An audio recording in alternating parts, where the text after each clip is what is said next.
Welcome to MyBookie. You're ready to create an account and start making money. And we're here to help.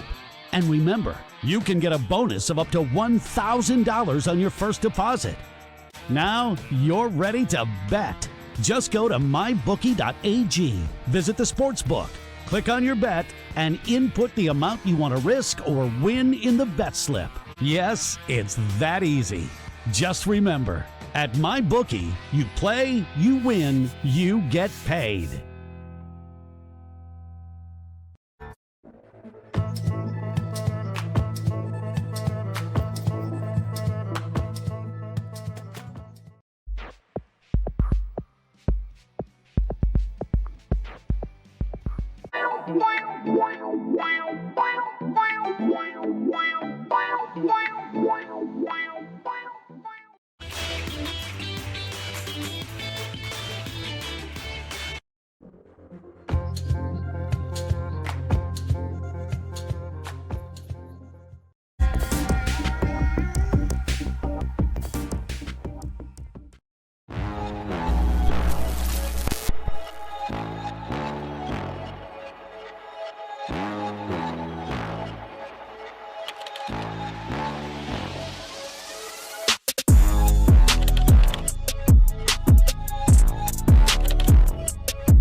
First web show dedicated exclusively to Canadian soccer with a special focus on the national teams.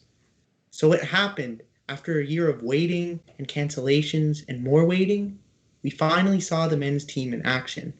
A decent showing at the Olympic Qualifiers saw Canada claw its way to the semifinals, where we went down with a genuine fight against a very strong Mexican side. And last week, that's just the tournament we focused on. Of course, at the same time, we had the national team back together. Most prominently, we saw Alphonso Davies take the center stage with the likes of Kyle Larin and even Atiba Hutchinson returning after even longer absences. With guys like Theo Corbianu, Ricardo Ferreira, and Alistair Johnston making their debuts, we had a lot to be excited about. With convincing wins over outmatched opposition, I think it's fair to say this promising bunch has met expectations. And here to speak with me about the national team is Thomas Neff. Thomas is always first on the scene when it comes to journalism in Canadian soccer and is one of the most knowledgeable people out there about the national team. I know him personally for hosting NorthernFutbol with Peter Galindo, which gives us a very thorough look at Canadians emerging abroad and domestically. He co-owns Dosis Futbolera, which is a major Spanish language soccer site, and also follows football over in Chile. We'll talk to Thomas after the break.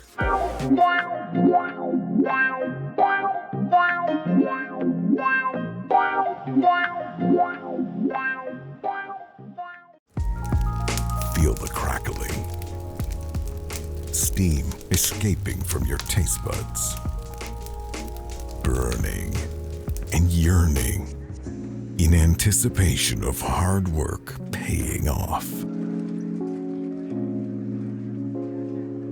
A craft earned and perfected, hands that give glimpses of guarded family secrets.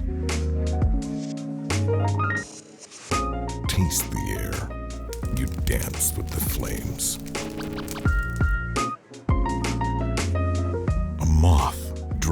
lights. The sights attack your eyes like a morning sun, rising, lifting.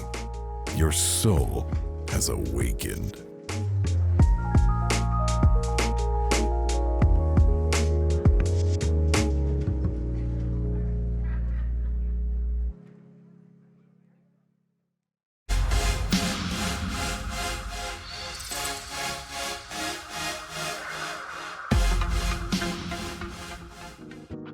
Okay, welcome to the show, Thomas. Can you hear me? Yeah, I can hear you perfectly. All right, that's great. So I wanted to start off by touching on the Olympics again. We talked about a bit about this week. What would be a good result? What would be a bad result? And I think we got something in the middle. What would you say? Do you think this was good, or was this a bit disappointing? So with the U23 Olympic team, I think they managed their expectations. They made it to the semifinals, as they did last time in 2015. But Canada was in a disadvantage. It all started with Haiti when they played against Haiti. That draw wasn't what they wanted. If they would have won that game, we'd be talking here in a different position.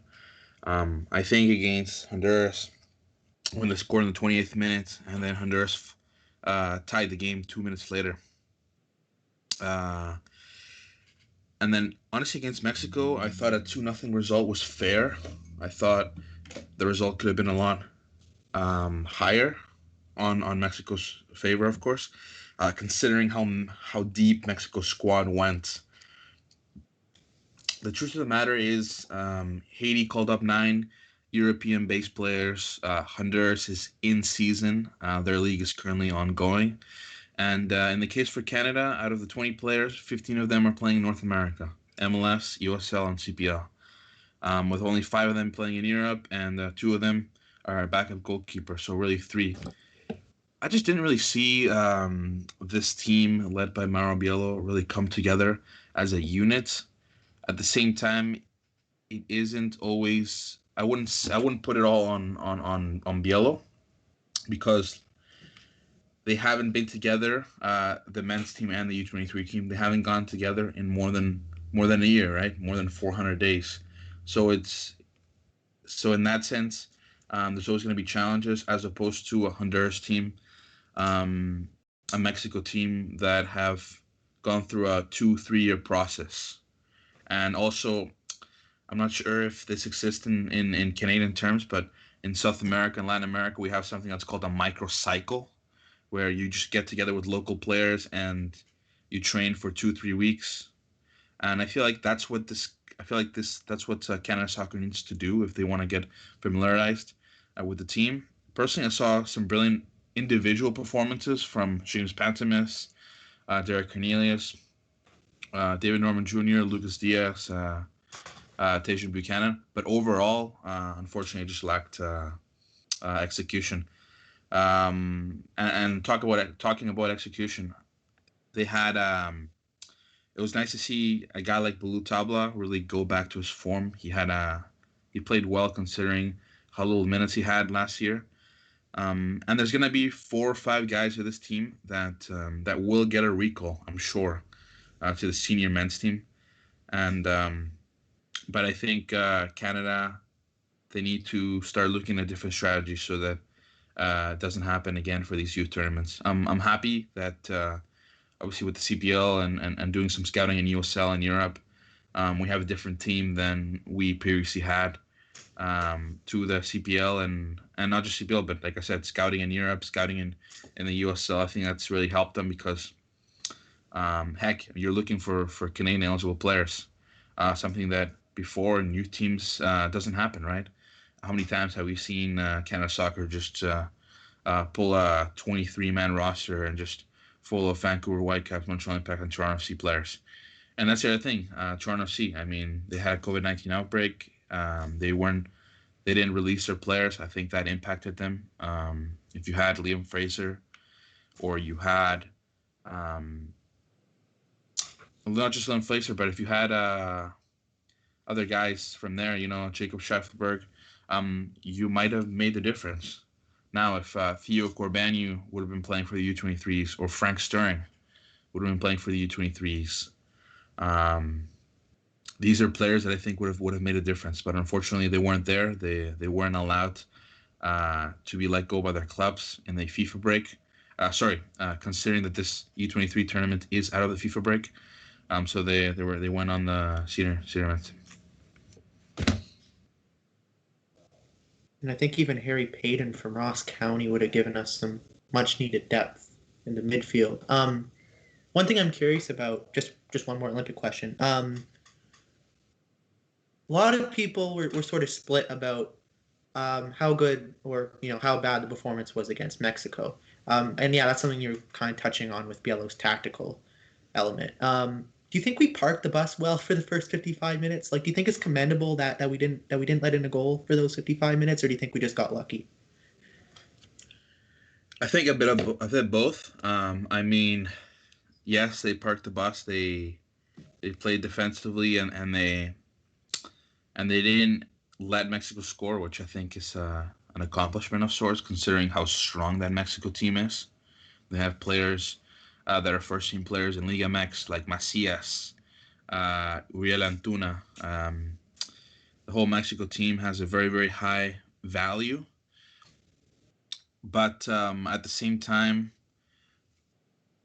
I thought that the performance against Mexico, them not attacking as much as myself and other people would have liked to see, I thought that at the end of the day, if you're going to try and win a game, might as well go for it. Part of me thought that Canada was just hoping for a 0-0 draw and then maybe go to penalties. I thought maybe that was their strategy. I wasn't quite sure. But at the end of the day, I mean, like I said, it could have gone ugly. Canada could have lost against Mexico 4 or 5-0. So if this is a strategy that really worked for Canada, then I think it worked for them. One thing that I do want to touch base on is this Canadian U23 team, as you mentioned there, wasn't defined until I guess the last minute. Mexico's U23 coach and Honduras U23 coach had gone on record when the team was announced that they already had this team in their mind for like the past half of a year.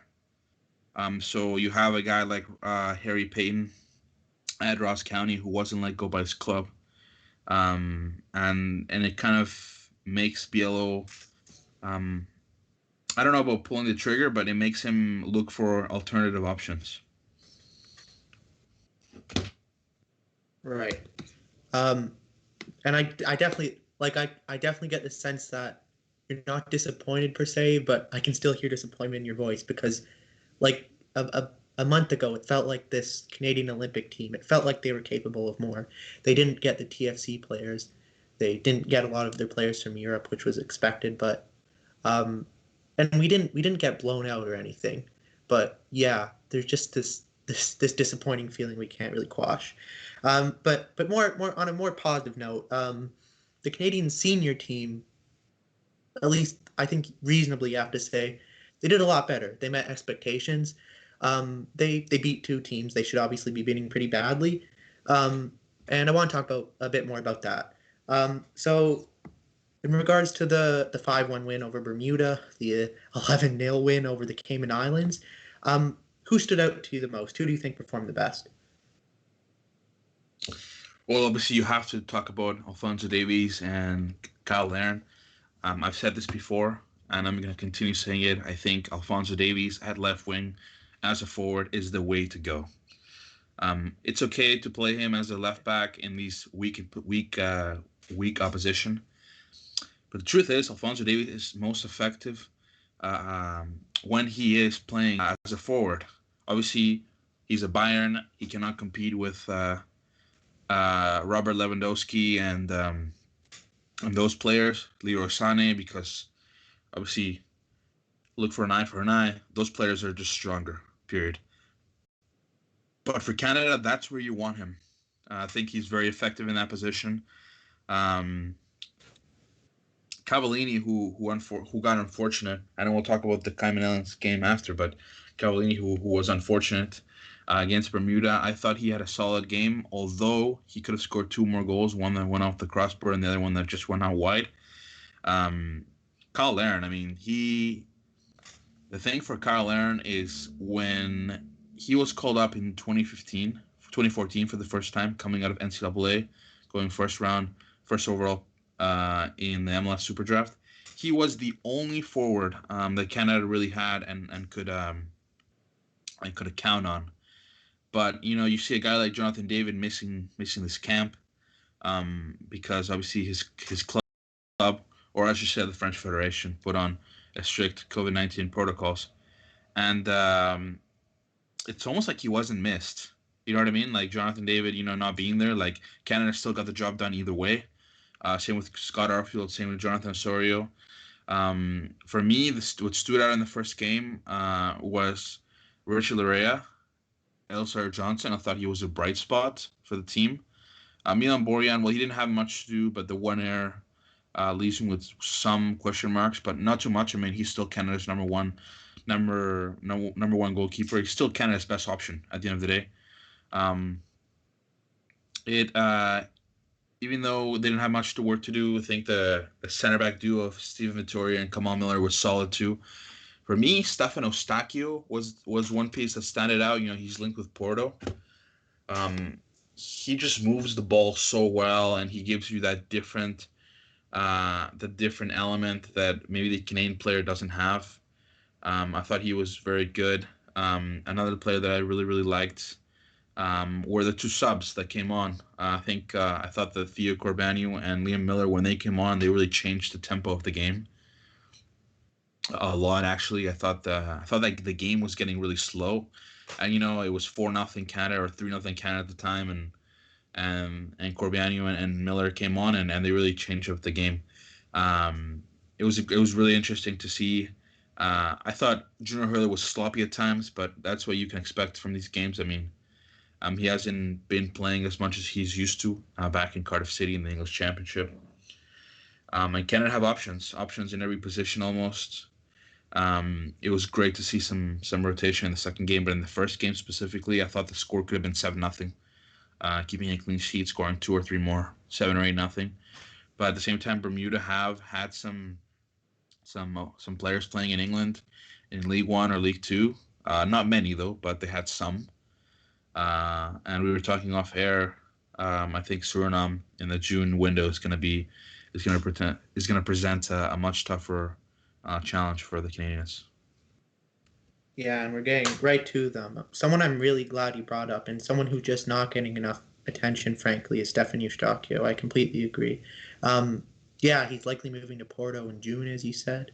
And yeah, I've actually watched every Pacho de Ferreira game, the team he's on, because yeah, I just think it's really amazing that we've found this midfield talent, and it's something that I don't think is getting enough coverage.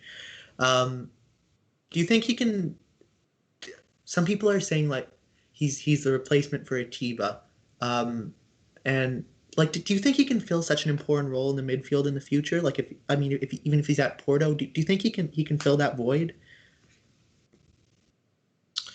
I do. I mean, as of what it sounds like right now, he might not have to replace him in the short term, because judging by being in the press conferences with John Herman, it seems like John Herman still wants to have Atiba for this national squad until this World Cup cycle ends.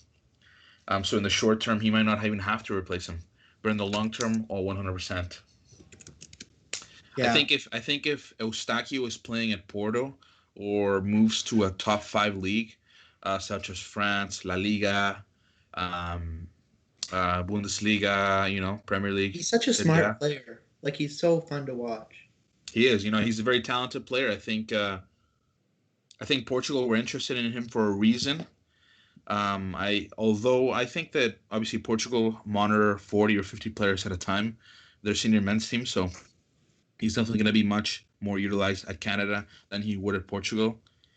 For me, if I'm John Herman and it has to come down between Eustáquio or Piet on who's making the 11, and Eustáquio is at Porto, or he is in a mid-table French league club at Liga, or mid-table Bundesliga club or whatever, I'm going with Eustáquio, because when you're at a top 5 league, you're playing in a tier 1 environment. You're playing in the best leagues in the world, right? So at the end of the day, you're used to a much higher quality of standard. Don't get me wrong, the MLS is great. I think Samuel Piette is by far one of the best midfielders that Canada has to offer, and one of the best players Canada has at the moment.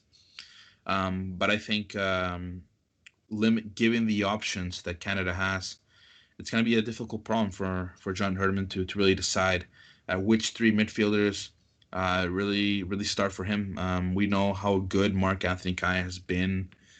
Not just him, but I just mentioned it earlier. I mean, Scott Arfield and Jonathan Osorio, who weren't able to come due to one due to injury and the other one due to club commitments. There's also David Witherspoon. I know he's 31. I know people sometimes forget about him, but he proved me wrong. I thought he played solid in the two games that I saw, and he's in season, which is important. Playing regularly in the Scottish Premiership, a good decent level, and I think he could serve depth as well. There's Russell Tybert. So I mean, you have the pieces. At the end of the day, it's just about piecing it together and going on from there. I would say in terms of paper, don't want to get too ahead of myself, but in terms of paper, I would put Canada's team on par, if not a little better than Panama. You look at the Panamanian squad after their 2018 World Cup team, they had 6 or 7 players retire. 6 or 7 very, very important players for their national team. And right now, their back line, you have guys that are playing in the Costa Rican League, the Slovenian League. I'm not going to say Michael Murillo, though, don't they? That guy's really good. Exactly, but the thing is, they have, on paper at least, that's all I'm saying. On paper at least, they have players that in terms of Canada, in terms of you compare with Canada, I think Canada's depth has really expanded from this tournament, and from these 2 games. You now have, I think Herdman now has a clear idea of the 30 players he can now call up, because 4 or 5 players shined at the U23, because 5 players missed this camp and they did fine without them, and the 23 players that were called up for this tournament. So I think now you have a nice pool of 30 players to count on. I'm kind of surprised to hear you put them on par, like with Panama, like with the Panama type. Because the things you hear now is that they should be competing with the likes of Jamaica and Costa Rica.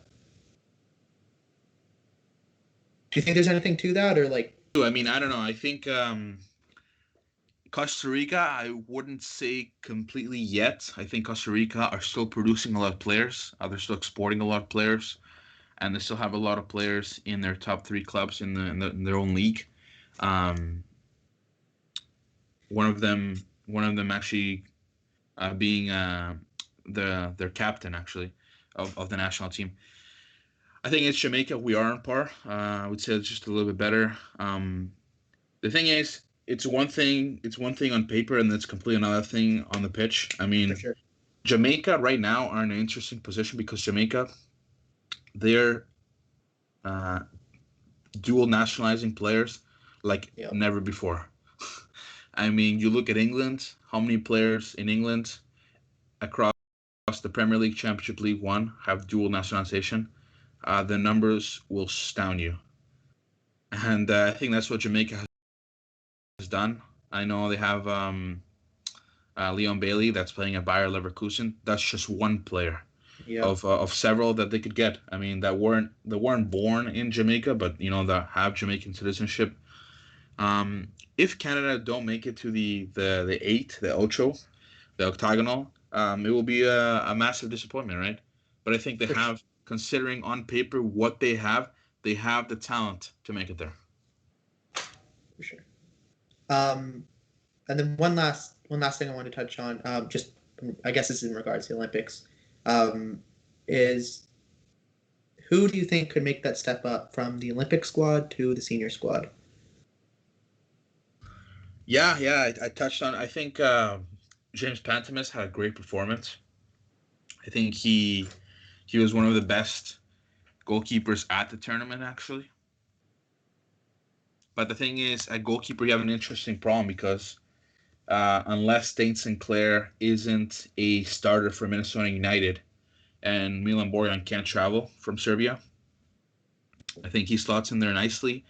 Derek Cornelius, he had a great tournament. He scored against Honduras. He played regularly, almost every single 90 minutes. Obviously, he was subbed out against Honduras for precaution. Yeah, I was Um, surprised.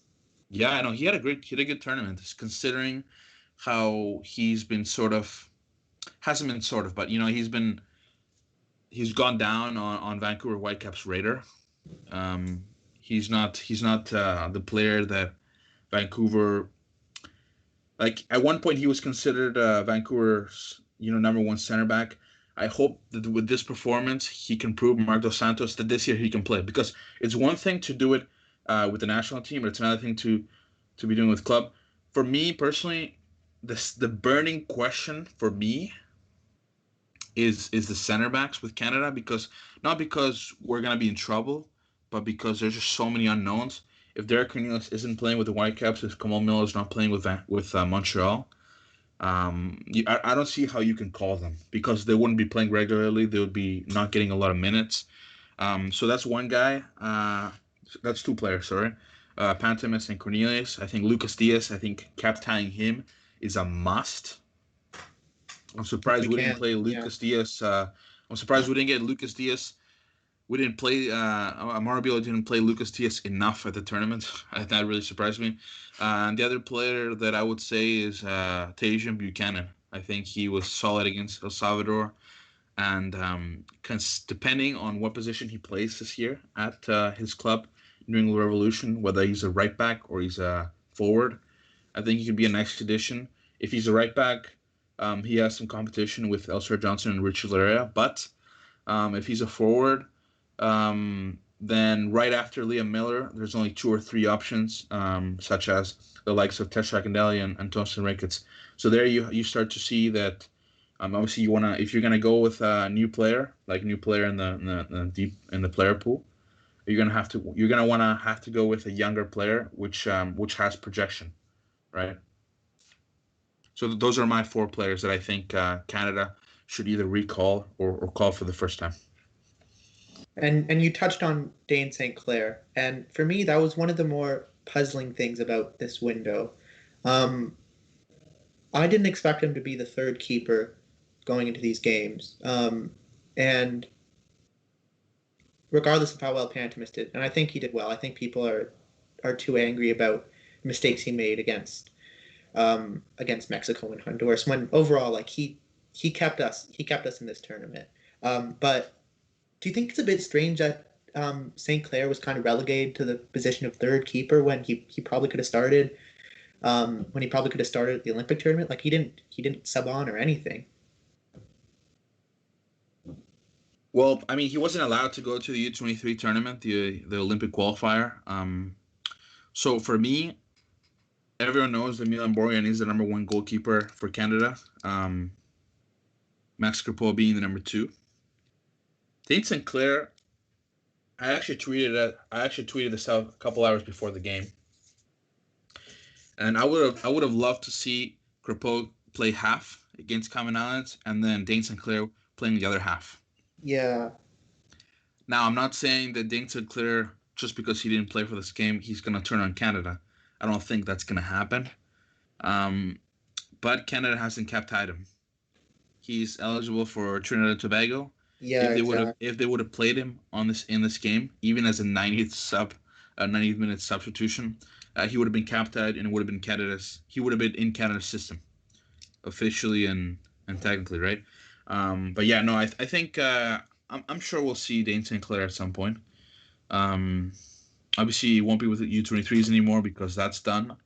But in the sense of the senior, the problem is that you have such important games, such as the Gold Cup, such as the World Cup qualifying in June, and then if they advance from June, which I think they will, and then there's Haiti waiting for them, and then there's the octagonal. So I don't see where Dane Sinclair could debut.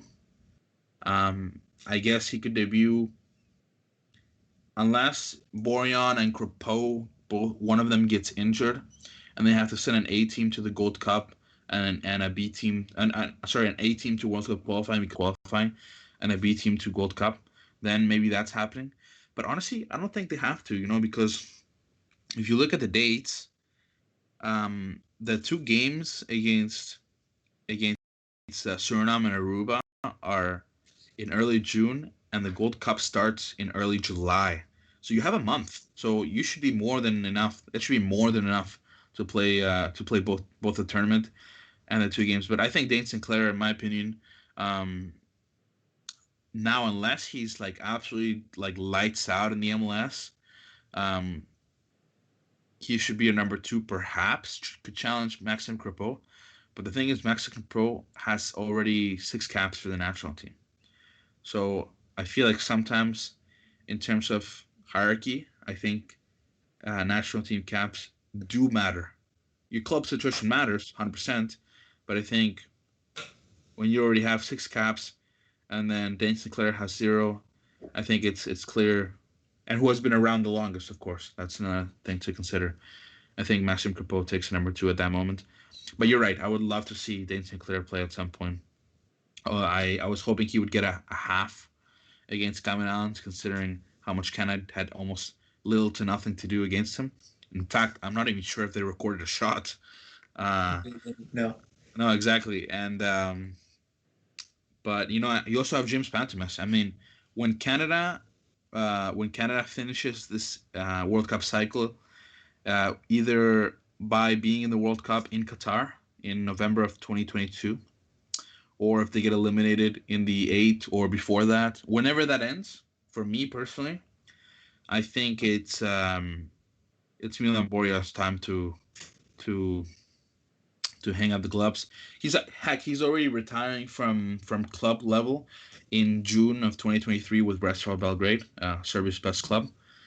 So I think whenever he plays the 15 or 20 games, and he already has 75 caps to his name, turns 35 years old next October, not this October, but in October of 2022. I think that's the time for him to hang up the boots, to hang up his cleats, right?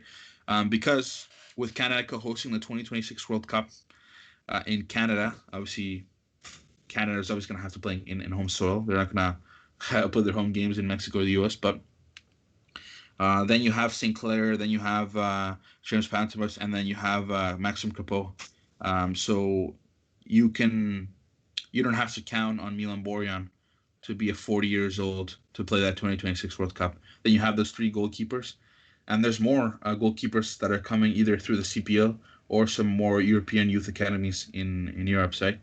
So it'll be good. I think the goalkeeper position is a strong one, and one that we haven't seen in a very long time, because let's not forget, in the unattached FC days, if your number 1 choice got injured, oh boy, we were in trouble.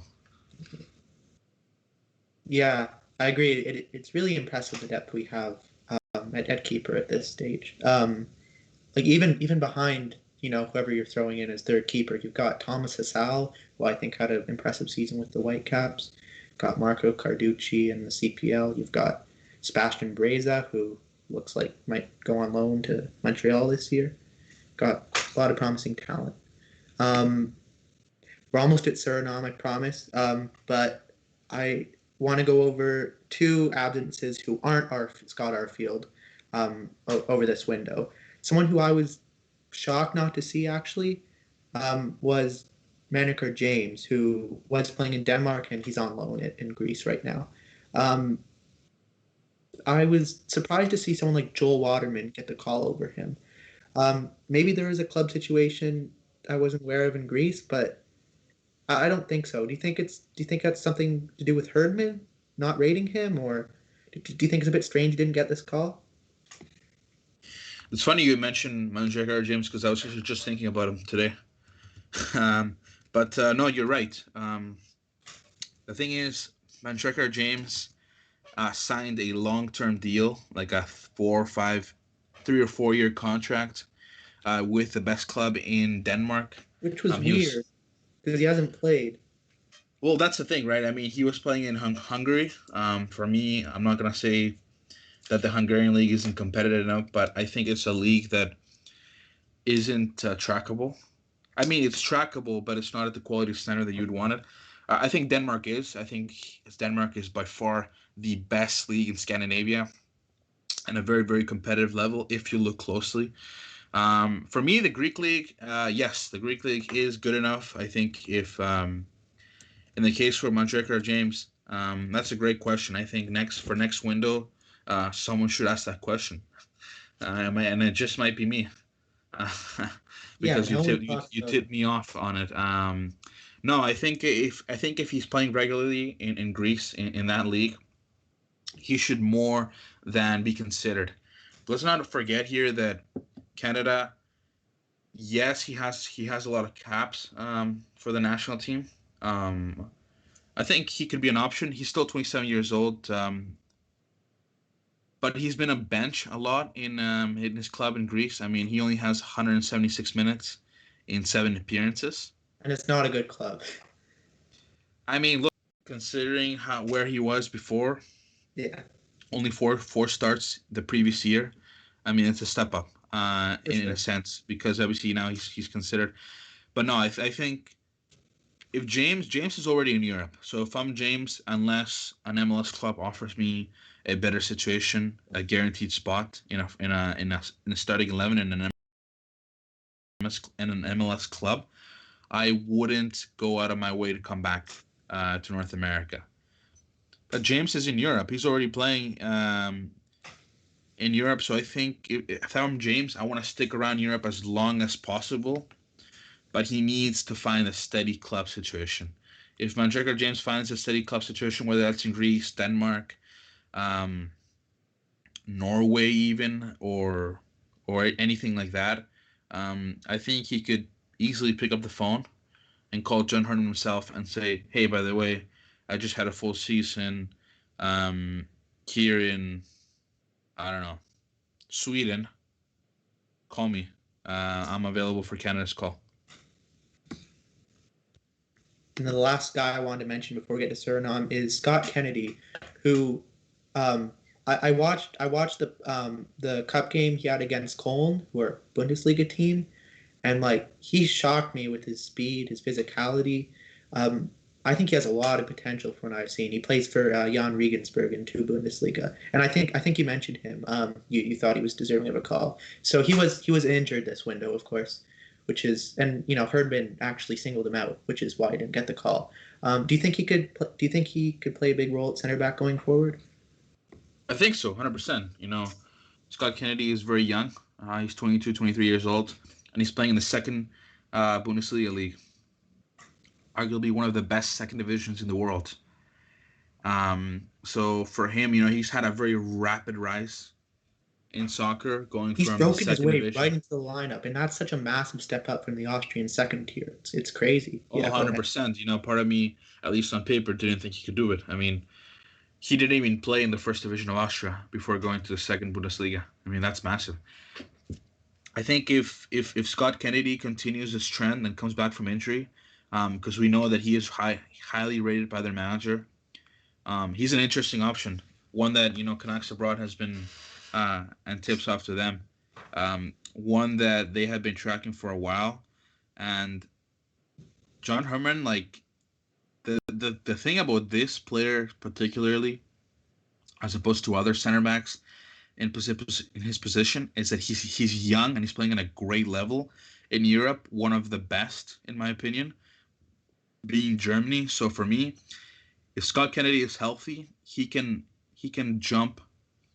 He can skip the line. I don't know if that makes sense, but he can skip the line from 0 caps to all of a sudden he's a second, third best choice for Canada.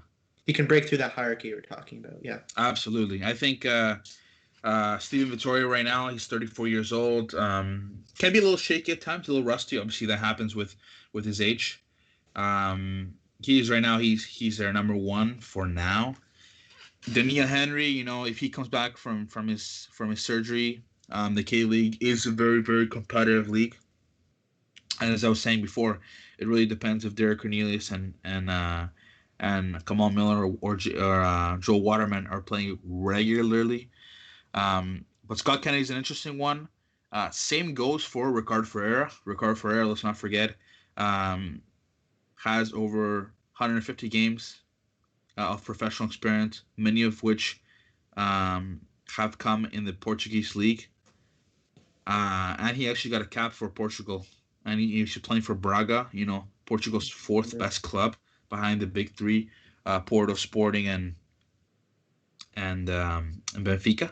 So for me, he's interesting. And Frank Sturring, who's playing in the second division of Holland. Obviously, second division of Holland, not the same thing as the second division of Germany, but at the same time, Holland is a good environment. So if Frank Sturring can make a sideways move to the first division of Denmark, first division of Sweden, or whatever, or if he can stay at consistently, or even move up to the Eredivisie, I think it's good.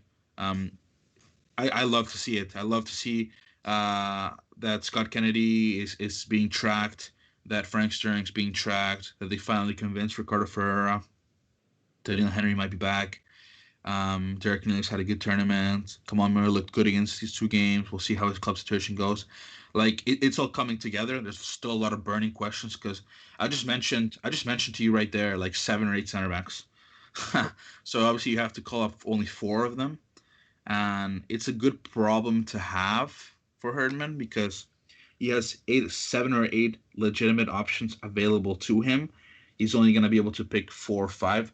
So for this for this nomination, 5 were called up. Victoria and Miller started the first game, and Frank Sturring and Ricardo Ferreira started the second game. And Joel Waterman obviously sit it out. So you had 5 center backs there. I actually like that. I like that you can call up 9 defenders, 3 goalkeepers, 9 defenders, 5 forwards, and then only 6 midfielders. I think that's smart. I think it in a position of center back where we actually do need some more assurance. I think it's nice to have that 5th center back kind of just in the U23 in the 23-man roster, excuse me. But at the end of the day, it's all going to come down to who is playing. I think in June, who's playing? Ricardo Ferreira, do you have a club? Cornelius, Kamal Miller, are you playing? Victoria, are you healthy? Are you playing? Frank Sturring, same thing. Scott Kennedy, are you back from your injury? So it's all going to come down to that, and I think I'm excited. For once, we actually have depth in every position, which is great to see. Yeah, and anyone can say what they want about John Herdman, but he doesn't strike me as someone who'd be scared to call up someone like Scott Kennedy, who, maybe a lot of us haven't watched a lot of, and that's something I don't think we could always say in the past. So we're here, we're at Suriname, and my hot take has been. I don't know how hot a take it is, but I'm quite worried about them. Just looking over their squad, they have this window. They brought in Ryan Donk, the captain of Galatasaray. I don't know what his injury situation is like, but they apparently confirmed Geraldo Becker, who's a winger in the Bundesliga. They have tons of depth in Holland and elsewhere in Europe. How worried are you about them, and how worried should we be about them? Oh, I think we should be very worried about them. Suriname have a squad of players that are either playing in the second division of Holland, first division of Holland, Eredivisie being a top 15, top 10 league in the world. So that's very, very, very, very good for them, not very good for us. But like you say, I mean, they have players playing in Turkey. They have different pieces that they could work with. Overall, in terms of paper, their starting 11 is not far off from our starting 11. I mean, just considering how much work they've done in the dual nationalization, they could even. It wouldn't surprise me, to be honest with you. It would not surprise me that against Canada for this June window, they would even call up 1 or 2 players out of the blue. Just because not every single player and this is a must-win was made game. available. Now that we have the goal differential advantage, they have to win this game against us, and that's enticing if you're a dual national. 100%. And they also have a guy that actually is playing in Union Berlin in the Premier League. Who hasn't debuted? He's a former Dutch youth international. His name is Geraldo Becker. So they have some pieces. Guys playing in like you say, MLS, Turkey, Holland, even Israel's biggest club. But in terms of name, I mean, when they fill out the roster, the 23-man roster, they're still filling it up with Suriname league players. Let's not forget that, they're still filling it up with local players in the Suriname league. So yes, they have 10 or 12 good players playing at good clubs, but in my opinion, I just don't think they have the depth that Canada has. But they're 11. They're 11 without question. It's going to be very, very strong. I mean, their goalkeeper Warner Hahn is at Anderlecht. I mean, that's massive. You know, they're a huge club. And you know, he was just playing at Heerenveen and Eredivisie, so they have such good depth. And I'm surprised that Ryan Donk even decided to suit up for Suriname. I guess 13 years later from trying, I guess, to play for Holland. Last appearance for Holland coming on in 2008 in the U21 team, and then never getting called up to the senior men's team. Considering he has been at Galatasaray, since 2016. I guess this is a second chance for some players to really decide what kind of international career they want to have.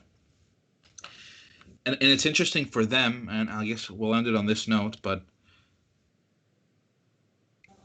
if they present a interesting project, tell them, hey, we actually might have a legitimate chance to qualify for the World Cup. If we win these 2 games, we might actually play the playoff. And then if we win the playoff, then we might actually have a 50-50 chance of being in the 4th spot, at least in the 4th spot. So I'm not surprised if Suriname announce 1 or 2 more commitments. I'm not surprised. But again, in terms of depth, yeah, no, absolutely. In terms of depth, I just don't see as good as depth as Canada, but they're 11. They're 11 against Canada.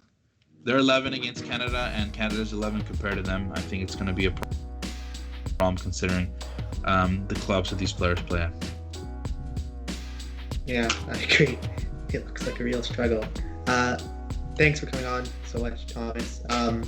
We really appreciate having you. I really appreciate your perspective. Thanks a lot.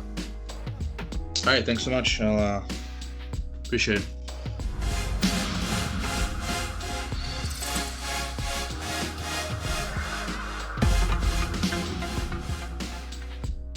Welcome to MyBookie. You're ready to create an account and start making money, and we're here to help. And remember, you can get a bonus of up to $1,000 on your first deposit. Now you're ready to bet.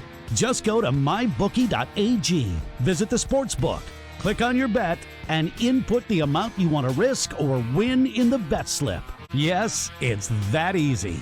Just remember, at MyBookie, you play, you win, you get paid.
steam escaping from your taste buds.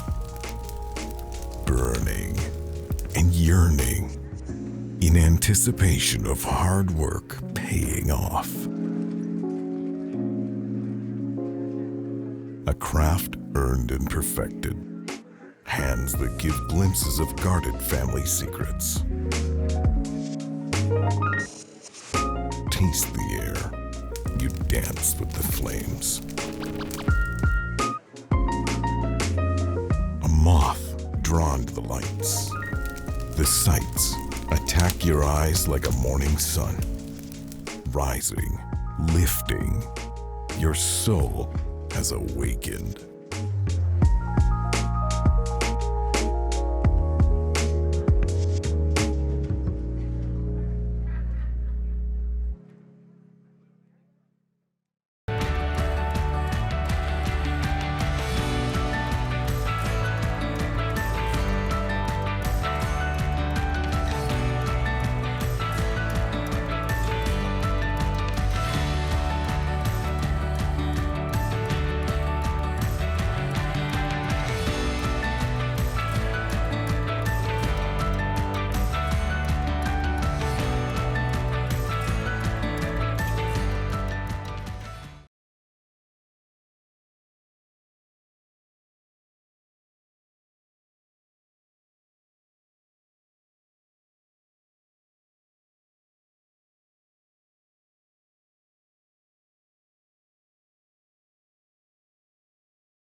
Welcome to MyBookie.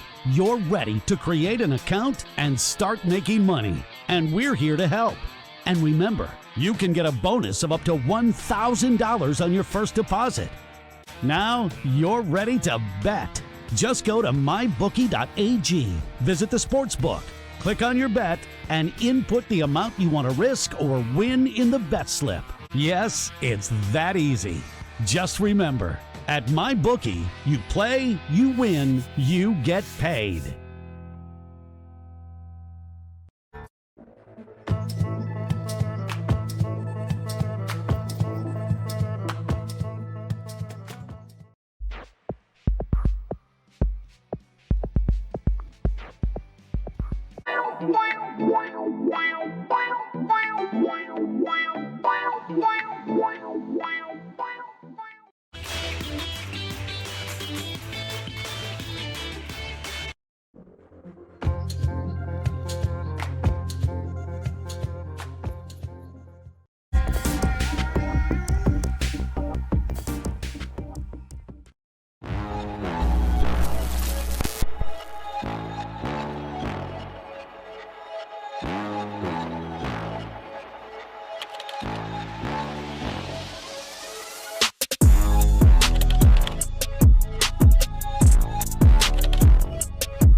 Welcome to MyBookie. You're ready to create an account and start making money. And we're here to help.